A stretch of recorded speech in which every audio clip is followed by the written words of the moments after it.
परमेश्वर, हम आपका दिल से धन्यवाद करते हैं।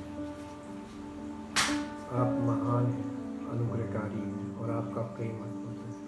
आपकी सामर्थ्य अपरंपार है और आपकी योजनाएं हमारे लाभ के लिए। इन सब बातों के लिए आपका धन्यवाद करते हैं। आपने प्रत्येक मनुष्य के लिए योजनाएं बनाई ताकि हम अपने इस जीवन काल में अपने परमेश्वर पिता का प्रेम और उसके इकलौते पुत्र प्रभु यीशु मसीह का अनुग्रह प्राप्त करके पवित्र आत्मा के द्वारा उसके पुत्र के राज्य में प्रवेश करें और उसकी महिमा का कारण बने। और इन योजनाओं को उसने अपनी आत्मा के द्वारा प्रकट करना शुरू किया और आज तक कर रहा है।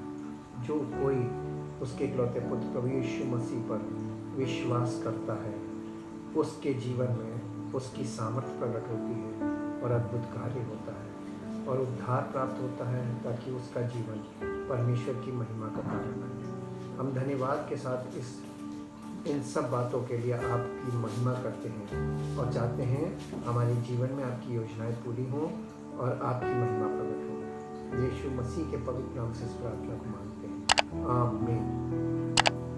सबको जय मसीह की। परमेश्वर का धन्यवाद हो, उसकी महिमा हो, उसकी बड़ाई हो। वो अद्भुत युक्ति करने वाला, सामर्थ के काम करने वाला परमेश्वर है और उसकी महिमा अपरंपार है। हम परमेश्वर का बहुत धन्यवाद करते हैं। हम प्रभु यीशु मसीह हमारे लिए अपने आप में उसका जन्म, मृत्यु और पुनरुत्थान, इस बात का स्पष्ट प्रकटीकरण या रेवलेशन है कि परमेश्वर हम लोगों से प्रेम करता है और हमें अपने पुत्र के द्वारा उस प्रेम को प्रकट करके अपने पुत्र के राज्य में बुलाता है। और सुसमाचार वो प्रेम संदेश है जिसके द्वारा परमेश्वर हमें अपने सुसमाचार को, जो कोई उस पर विश्वास करता है, उस सुसमाचार को स्वीकार करता है, ग्रहण करता है, उसे अपने पुत्र के राज्य में प्रवेश कराता है। हम धन्यवाद करते हैं, सारी महिमा उसी को देते हैं। जिस प्रकार प्रभु यीशु मसीह ने अपने पूरे जीवन काल में कभी भी अपने मुंह से ये नहीं कहा कि मैं परमेश्वर का पुत्र हूँ, बल्कि परमेश्वर की आत्मा ने उसके जीवन से इस बात को हमेशा सिद्ध किया और गवाही दी कि वो परमेश्वर का पुत्र है। ठीक इसी प्रकार से हमारे जीवन में भी पवित्र आत्मा कार्य करता है और हमें परमेश्वर का सच्चा गवाह प्रकट करता है। हमें सब लोगों के बीच में इस बात को प्रकट करता है कि हम परमेश्वर के पुत्र हैं और ये कार्य करने के लिए ही पवित्र आत्मा हमारे जीवन में आता है। मसीह का प्रकाशन का अर्थ क्या है? क्या है इस बात का अर्थ? द रेवलेशन ऑफ गॉड या मसीह का प्रकाशन। मसीह का प्रकाशन का अर्थ है किसी व्यक्ति के हृदय व मस्तिष्क में ये प्रकट हो जाना कि यीशु ही मसीह है। ये तभी संभव है जब मसीह स्वयं जिसको अपने आप को प्रकट करे और वो व्यक्ति उस प्रकटीकरण का अंगीकार करे कि यीशु ही मसीह है, अर्थात परमेश्वर का पुत्र है। ऐसे व्यक्ति को उद्धार प्राप्त होता है। लेकिन हम देखते हैं कि आज सेवक लोगों को जो कलीसिया में आते हैं, उन्हें पापों का अंगीकार करने को प्रेरित करते हैं। उन्हें अपने स्तर से ये कहते हैं कि ये मत करो, ये मत खाओ, इधर मत जाओ, तमाम तरीके के बातों पे मनाही करते हैं और उनसे कहते हैं, लोगों को जो वो कर रहे हैं वो करने को मना करते हैं। जबकि परमेश्वर के वचन के अनुसार प्रत्येक मनुष्य पापी है और जन्म से पापी है, अर्थात प्रत्येक मनुष्य पाप के द्वारा उत्पन्न हुआ है, जिसे हम इंग्लिश में बॉर्न सिनर कहते हैं। प्रत्येक मनुष्य स्वभाव से पाप का सेवन करने के कारण पाप का गुलाम है, तो वो पाप का अंगीकार करके उद्धार नहीं पा सकता है। पाप का अंगीकार करने का संदेश क्यों ये संदेश दिया जाता है कि अपने पापों का अंगीकार करें? जिस व्यक्ति को मसीह अपने आप को प्रकट करता है, उसे मसीह सुसमाचार सुनाने के लिए ऐसा करता है। हम यीशु मसीह के अनुसार देखें तो मत्ती रचित सुसमाचार उसके 11 अध्याय के 27 पद में यीशु मसीह ने अपने मुंह से इस बात को कहा था और हम इस बात को विश्वास करें कि यीशु मसीह ने जो कहा था वो सत्य है। और ये सत्य ऐसा सत्य है जिससे हमें ये पता चल जाता है कि हमारे प्रयास से, हमारे कार्य से, कुछ करने से प्रभु यीशु मसीह की सामर्थ हमारे जीवन में कभी भी नहीं प्रकट होगी और हम प्रभु यीशु मसीह को जानते ही नहीं, क्योंकि वो जब तक अपने आप को हमें प्रकट ना करे तब तक हम प्रभु यीशु मसीह के बारे में सुनी सुनाई बातें करते हैं, जैसा हम लोगों से सुनते हैं और या जैसा हम वचन में पढ़ते हैं। लेकिन प्रभु यीशु मसीह को जानने का मतलब है उसका दर्शन पाना। जैसे एक पुराना गीत है जो पुराने ज़माने के मसीही लोग गाते थे कि प्रभु का दर्शन पाके भाई लग जा सेवा में। प्रभु का दर्शन पाए बिना कोई सेवा नहीं कर सकता। अगर ऐसे सेवा हो सकती तो प्रभु यीशु मसीह ने अपने चेलों को पुनरुत्थान के बाद स्वर्गारोहण से पहले उनसे बातें की और उनसे कहा कि मंदिर में ठहरे रहना जब तक कि पवित्र आत्मा तुम पर ना उतरे, तुम सेवा करने मत जाना। इसलिए क्योंकि प्रभु यीशु मसीह को ये मालूम था कि ये जाकर मेरे बारे में बातें तो करेंगे लेकिन इनके जीवन से वो सामर्थ्य कभी भी नहीं प्रकट होगी। और जैसा आज सबके सामने है कि लोग सेवा तो ज़ोरों से कर रहे हैं, अपने स्तर पे इस बात को, इस दावे को रख रहे हैं कि यीशु ही मसीह है, लेकिन कोई व्यक्ति इस बात पर विश्वास नहीं कर पा रहा है। इन सब बातों का कारण हम लोग खोज रहे हैं और ये अध्ययन इन सब बातों का कारण है, खोजने का है कि क्यों नहीं प्रभु यीशु मसीह की सामर्थ जैसे पहले सदी की कलीसिया में प्रकट होती थी अब क्यों नहीं होती है। मेरे पिता ने मत्ती रचित सुसमाचार के 11 अध्याय के 27 पद में यीशु मसीह ने कहा, मेरे पिता ने मुझे सब कुछ सौंपा है और कोई पुत्र को नहीं जानता। ये बात आज भी लागू है, कोई पुत्र को नहीं जानता केवल पिता, और कोई पिता को नहीं जानता केवल पुत्र, और वो यानी तीसरा वो व्यक्ति है जिस पर पुत्र उसे प्रकट करना चाहे। यानी ये वाली बात कि किसको, कौन यीशु मसीह को पहचानता है और अच्छी तरीके से जानता है, जिसको प्रभु यीशु मसीह दर्शन दे। तो दर्शन जिसको देगा वही व्यक्ति उसको जानता है, उसके अलावा और कोई उसको नहीं जानता। या इसको ऐसे कह लीजिए, यीशु मसीह उसी व्यक्ति को पहचानता है जिस व्यक्ति को वो दर्शन देता है और किसी व्यक्ति को वो नहीं जानता। क्योंकि हम मत्ती रचित सुसमाचार के जब 7 अध्याय में आते हैं, मत्ती रचित सुसमाचार के 7 अध्याय के 21 पद में, तो यीशु मसीह ने यहाँ पर कहा, जो मुझसे हे प्रभु कहता है उनमें से हर एक स्वर्ग के राज्य में प्रवेश ना करेगा। यानी हर एक व्यक्ति उद्धार नहीं पाएगा, परंतु वही जो मेरे स्वर्गीय पिता की इच्छा पर चलता है। और बिना पवित्र आत्मा के स्वर्गीय पिता की इच्छा पर हम कैसे चल सकते हैं? उस दिन यानी न्याय के दिन, उसके दोबारा आने पर, यानी यीशु मसीह के पुनरागमन पर, उसकी सेकंड कमिंग पर, उस दिन बहुत से लोग मुझसे कहेंगे, यीशु मसीह बता रहे हैं, उस दिन बहुत से लोग मुझसे कहेंगे, हे प्रभु क्या हमने तेरे नाम से भविष्यवाणी नहीं की कि, और तेरे नाम से दुष्ट आत्माओं को नहीं निकाला, और तेरे नाम से बहुत से आश्चर्य कर्म नहीं किए। ये बात उस समय बोलेंगे लोग, जैसा आज कर रहे हैं। इसी अपनी क्रिया के आधार पर, अपने सेवकाई करने के आधार पर उससे ये बात बोलेंगे। तब मैं उनसे खुलकर कह दूंगा। उस समय यीशु मसीह का क्या जवाब होगा उसने पहले से दे दिया। तब मैं उनसे खुलकर कह दूंगा, मैंने तुमको कभी नहीं जाना, हे कुकर्म करने वालों, मेरे पास से चले जाओ। इसका मतलब जो सेवकाई की वो बात कर रहे हैं वो कुकर्म क्यों है? क्योंकि बिना पवित्र आत्मा के मिनिस्ट्री जो की जाती है उसको प्रभु यीशु मसीह कह रहे हैं कुकर्म बोल रहे हैं। इसीलिए हम मत्ती रचित सुसमाचार के इन सब पदों के अनुसार जब तक मसीह अपने आप को किसी व्यक्ति पर प्रकट ना करे तो मसीह को कोई नहीं जान सकता। और ये बात मत्ती रचित सुसमाचार के 16 अध्याय के 16 पद में प्रमाणित भी हो जाती है मत्ती रचित सुसमाचार के 16 अध्याय के 16 पद में ये बात प्रमाणित होती है और पतरस के जीवन में प्रमाणित होती है। हम इसको पढ़ के देख सकते हैं। 16 अध्याय के 16 पद में लिखा है, जब यीशु मसीह ने पूछा कि चेलों से कि तुम मुझे क्या कहते हो या मुझे क्या समझते हो, तब शमौन पतरस ने उत्तर दिया, तू जीवते परमेश्वर का पुत्र मसीह है। ये बात जब उसने बोली तब यीशु मसीह ने 17 पद में कहा कि यीशु ने उसको उत्तर दिया, हे शमौन योना के पुत्र, तू धन्य है, क्योंकि मांस और लहू ने नहीं परंतु मेरे पिता ने जो स्वर्ग में ये बात तुझ पर प्रकट की है।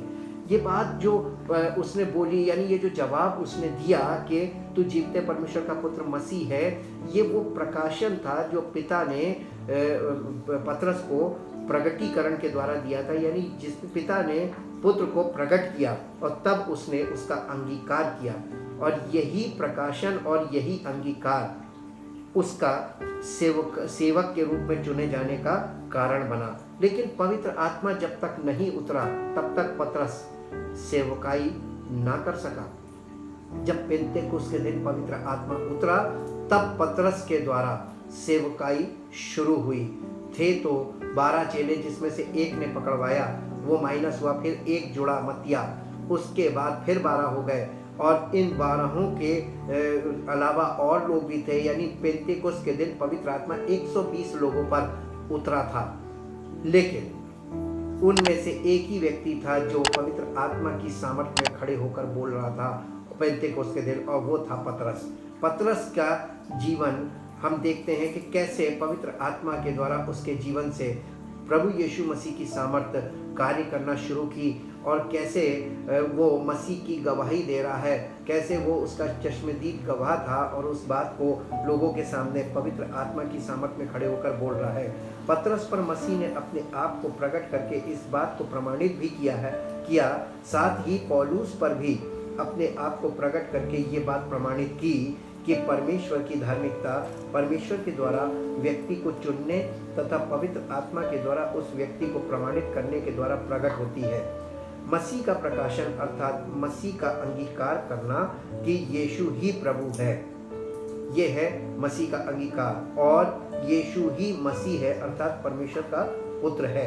बिना प्रकटीकरण के अंगीकार नहीं किया जा सकता है।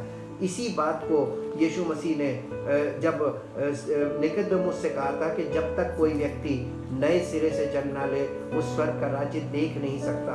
यानी वो स्वर्ग के राज्य का मतलब है वो प्रकाशन नहीं देख सकता जब तक कोई नए सिरे से जन्म ना ले। नए सिरे से जन्म का मतलब बॉर्न फ्रॉम अबव, यानी स्वर्गीय दृष्टिकोण या स्वर्गीय दृष्टिकोण की सामर्थ्य प्राप्त कर लेना। यानी पवित्र आत्मा स्वर्गीय दृष्टिकोण की सामर्थ्य है। जब तक पवित्र आत्मा नहीं तब तक कोई परमेश्वर के पुत्र यानी मसीह को पहचान नहीं सकता और उसका अंगीकार भी नहीं कर सकता। ये बात कहना कि यीशु ही प्रभु है, ये बिना पवित्र आत्मा के असंभव है। जब कोई व्यक्ति जो मसीह की आत्मा के वश में होकर सुसमाचार सुनाता है तो सुनने वालों को मसीह के आत्मा के द्वारा ये प्रगटीकरण होता है कि यीशु ही प्रभु है। और जो कोई इस प्रगटीकरण के द्वारा यानी इस प्रकाशन के द्वारा अंगीकार कर लेता है वो उद्धार प्राप्त कर लेता है। लेकिन ये मसीही जीवन की शुरुआत है। अंगीकार करना यानी प्रकाशन प्राप्त करना और अंगीकार करना, ये मसीही जीवन की शुरुआत है। ऐसा व्यक्ति मसीह में बालक है। रोमियो की पत्री उसके 10 अध्याय के 9 पद से पढ़ेंगे। रोमियो की पत्री उसके 10 अध्याय के 9 पद से पढ़ेंगे, जहां पर इस प्रकार से लिखा हुआ है। 10 अध्याय का 9 पद से, और यहाँ पर लिखा हुआ है, यदि तू अपने मुंह से यीशु को प्रभु जानकर अंगीकार करे और अपने मन से विश्वास करे कि परमेश्वर ने उसे मरे हुओं में से जिलाया तो तू निश्चय उद्धार पाएगा। यहाँ पर कोई आपको कुछ और अंगीकार करने को नहीं कहा गया है। कौन सा अंगीकार कहा गया है और अंगीकार कैसे करना है, किस दशा में करना है। क्योंकि धार्मिकता के लिए मन से विश्वास किया जाता है और उद्धार के लिए मुंह से अंगीकार किया जाता है। क्योंकि पवित्र शास्त्र ये कहता है, जो कोई उस पर विश्वास करेगा वो लज्जित ना होगा। यहूदियों और यूनानियों में कुछ भेद नहीं, इसलिए कि वो सबका प्रभु है और अपने सब नाम लेने वालों के लिए उदार है। क्योंकि जो कोई प्रभु का नाम लेगा वो उद्धार पाएगा। यानी उद्धार प्राप्त करने के लिए हमें प्रभु यीशु मसीह का प्रकाशन हमको मिलता है, और जब प्रकाशन मिलता है और हम उस प्रकाशन के अनुसार उसका अंगीकार करते हैं कि यीशु ही प्रभु है, तब हमको उद्धार मिल जाता है। लेकिन ये मसीह जीवन की शुरुआत होती है।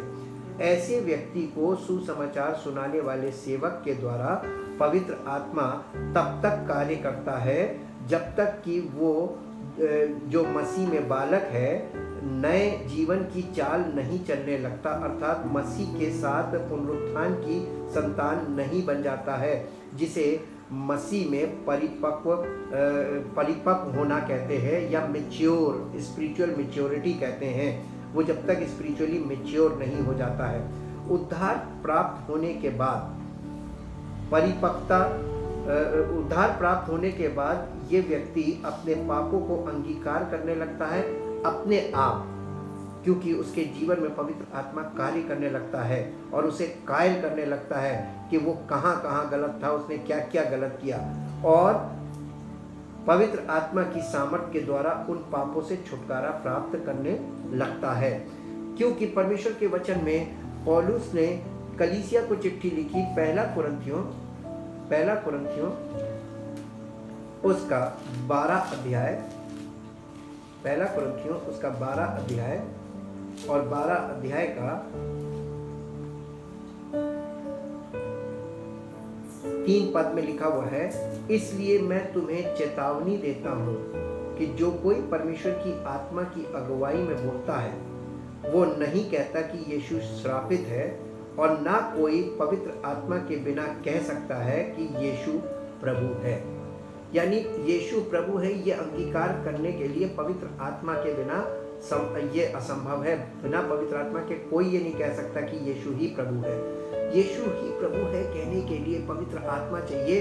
प्रकाशन के द्वारा हमें परमेश्वर अपने पुत्र को प्रकट करता है और वो पुत्र का आत्मा हमें सामर्थ देता है कि हम उसका अंगीकार करें, जैसे पतरस ने किया था कि तू जीवते परमेश्वर का पुत्र मसीह है, और वहाँ से कलीसिया की शुरुआत होती है।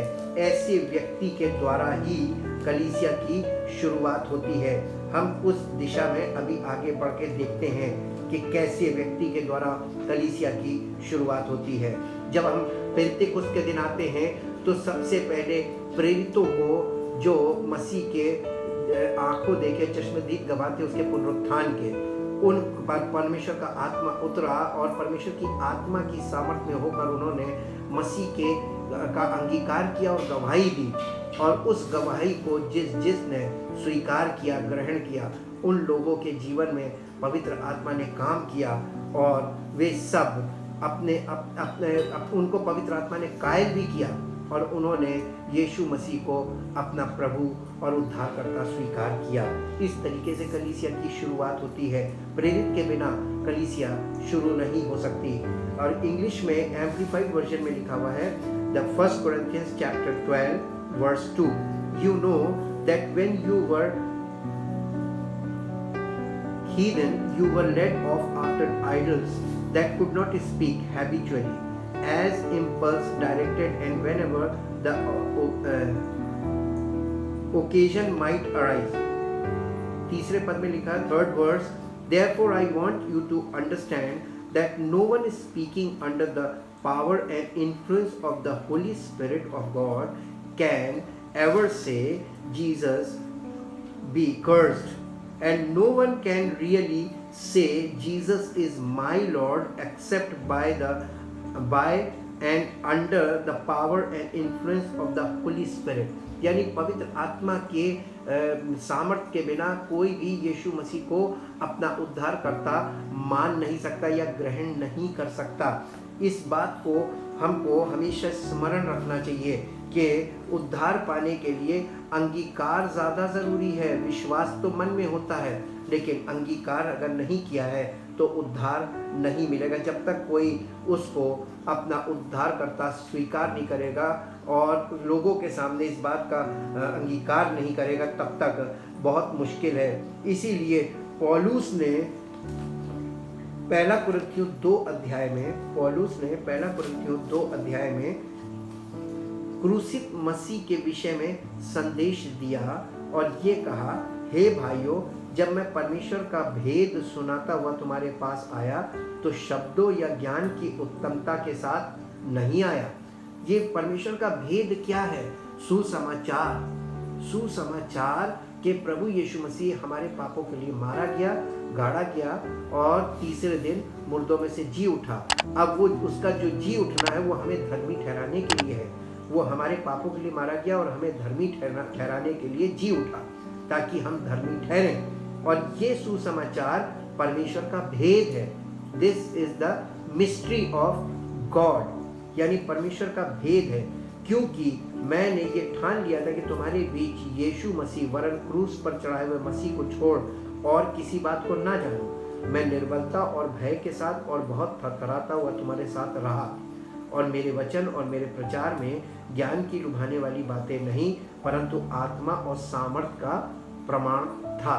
यानी पौलुस ये कह रहा है कि उसका प्रचार जो था उसमें पवित्र आत्मा की सामर्थ का प्रमाण था, और वो ज्ञान की लुभाने वाली बातों से बात नहीं करता था। इसलिए कि तुम्हारा विश्वास मनुष्यों के ज्ञान पर नहीं, परंतु परमेश्वर की सामर्थ पर निर्भर हो। हमारा विश्वास आज किस पर निर्भर करता है?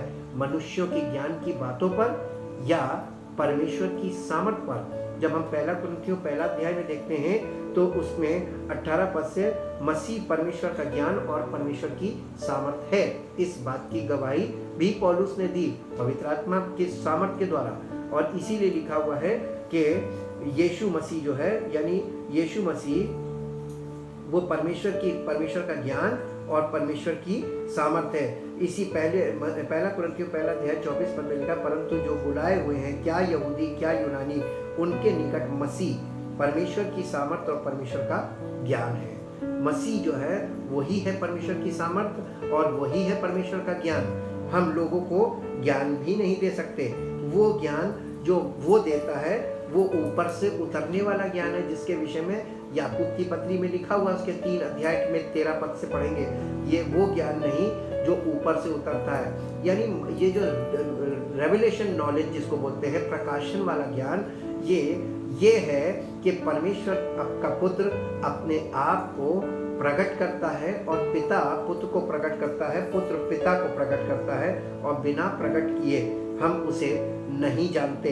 और जो कोई जिसने उसको नहीं देखा वो उसके विषय में बातें तो कर सकता है, लेकिन उसके जीवन में परमेश्वर की आत्मा की सामर्थ्य कभी भी नहीं प्रकट होगी, ना उसके जीवन में प्रकट होगी, ना उसके जीवन से प्रकट होगी। वो केवल बातें करता रह जाएगा। और इसीलिए पौलुस ने अपनी पत्री में लिख के कहा था, परमेश्वर का राज्य बातों में नहीं वरन सामर्थ में है। हमें ये बात ध्यान रखनी चाहिए कि परमेश्वर का जो राज्य है वो बातों में नहीं है वरन सामर्थ में है।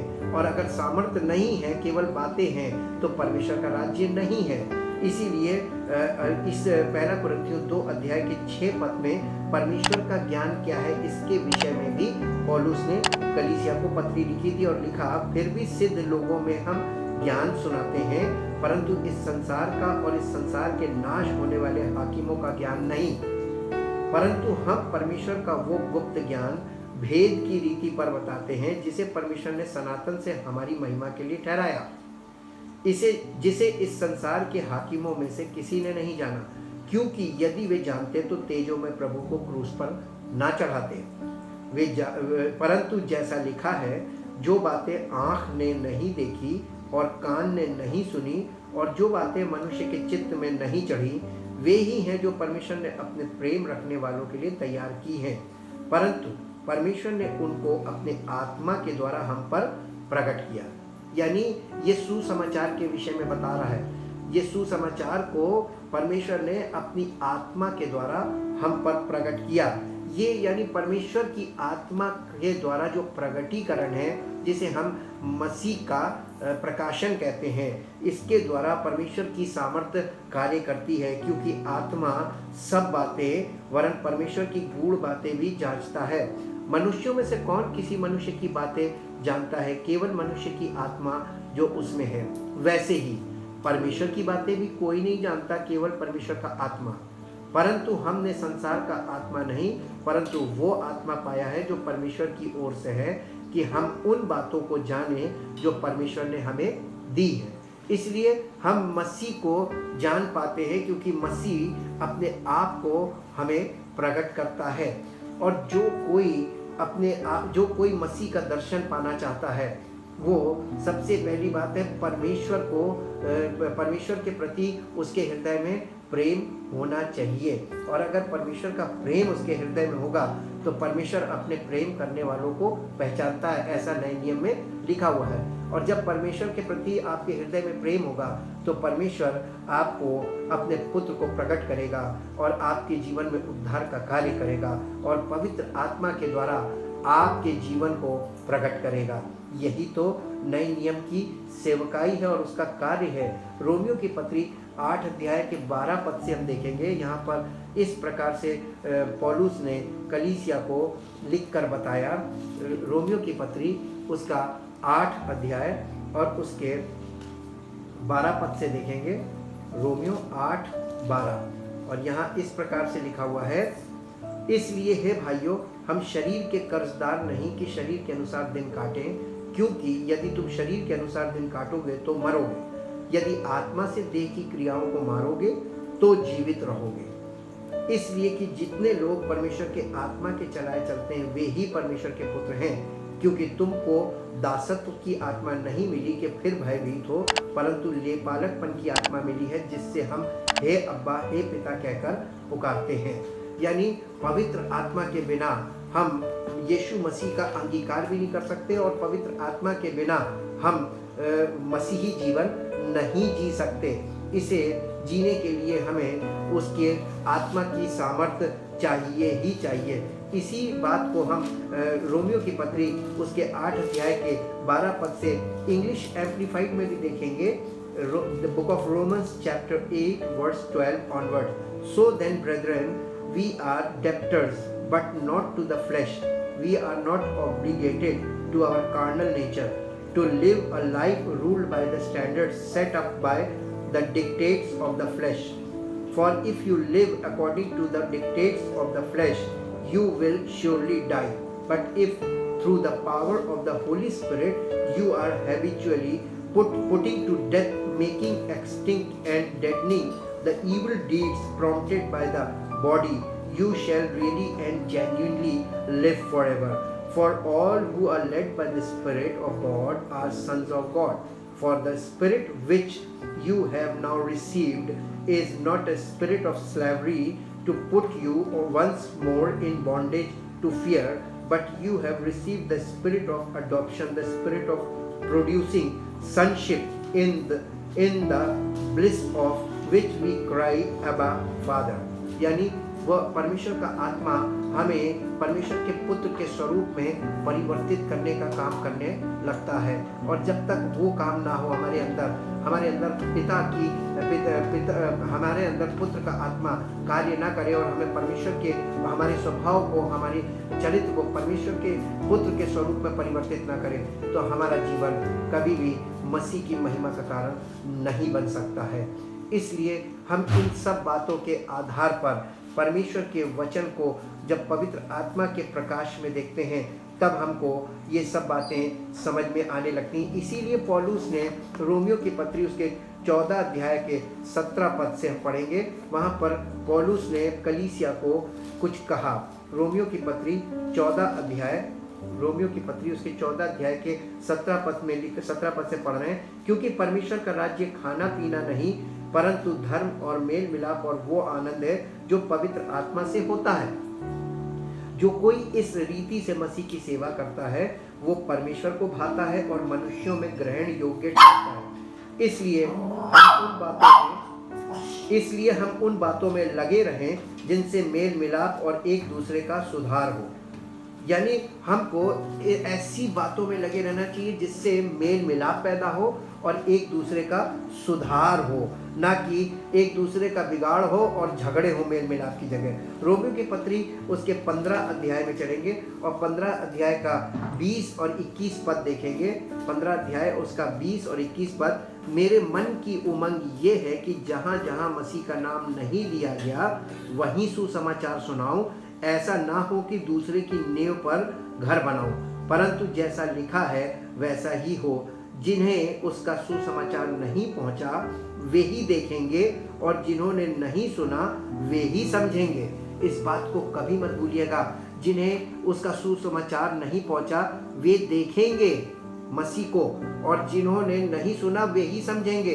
यानी ये अन्य जातियों के लिए बताया जा रहा है जिनके पास सुसमाचार नहीं पहुंचा और जिन्होंने मसीह को नहीं जाना, वे देखेंगे भी और सुनेंगे भी, और उनके द्वारा यीशु मसीह की आत्मा के सामर्थ्य में काम होगा और पवित्र आत्मा की सामर्थ्य उनके द्वारा प्रकट करेगी कि मसीह की महिमा क्या है। इसीलिए पौलुस बार बार अन्य जातियों को पत्र लिखकर ये बात बताता था कि मसीह की महिमा तुम्हारे जीवन से प्रकट होने को है।